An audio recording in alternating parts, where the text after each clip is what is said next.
യുവാവിനെ തട്ടിക്കൊണ്ടുപോയി കൊലപ്പെടുത്താൻ ശ്രമിച്ച കേസിൽ ഒളിവിലായിരുന്ന 2 പ്രതികളെ കൂടി വാളയാറിൽ നിന്നും പിടികൂടി.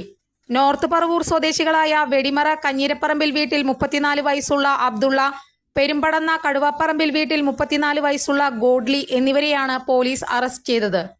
പടിയൂർ സ്വദേശി കോഴിപ്പറമ്പിൽ അനന്തുവിനെ 2024 ഡിസംബർ 25-ന് കൊമ്പിടിഞ്ഞാമാക്കൽ നിന്ന് ഇയാൾ സഞ്ചരിച്ചിരുന്ന കാറടക്കം തട്ടിക്കൊണ്ടുപോയി വെടിമറയിലുള്ള ഖുറേഷി എന്നയാളുടെ ഹോട്ടലിൽ എത്തിച്ച് മർദ്ദിച്ച് കൊലപ്പെടുത്താൻ ശ്രമിച്ചുവെന്നാണ് case.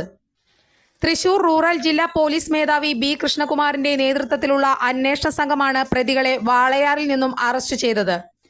Palakkad DANSAF anti terrorist squad എന്നിവരുടെ സഹായത്തോടെയാണ് പ്രതികളെ പിടികൂടിയത്. അനന്തുവും സുഹൃത്തുക്കളും ചേർന്ന് 50 ലക്ഷം രൂപ കവർച്ച ചെയ്തിരുന്നു. ഈ സംഭവത്തിൽ മരട് സ്റ്റേഷനിൽ കേസുണ്ട്.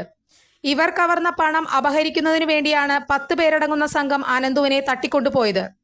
ഈ കേസിൽ Thrissur rural SP B Krishnakumar പ്രത്യേക അന്വേഷണ സംഘത്തെ രൂപീകരിച്ച് അന്വേഷണം നടത്തി വരികയായിരുന്നു. മുക്താർ, മുഹമ്മദ് ഷമീം, ഖുറേഷി, ഷാജി, നിഷാന, ഫാരിസ്, റൊണാൾഡ്, റിച്ചാർഡ് എന്നീ 7 പ്രതികളെ മുൻപ് പിടികൂടി ജയിലിൽ അടച്ചിരുന്നു.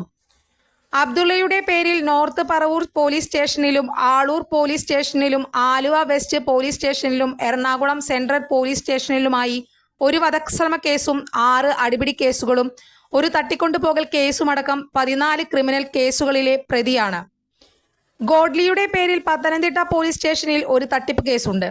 പോലീസ് അന്വേഷണം ആരംഭിച്ചതോടെ മുങ്ങിയ ഇവർ പല സ്ഥലങ്ങളിലായി ഒളിവിൽ കഴിഞ്ഞു വരികയായിരുന്നു.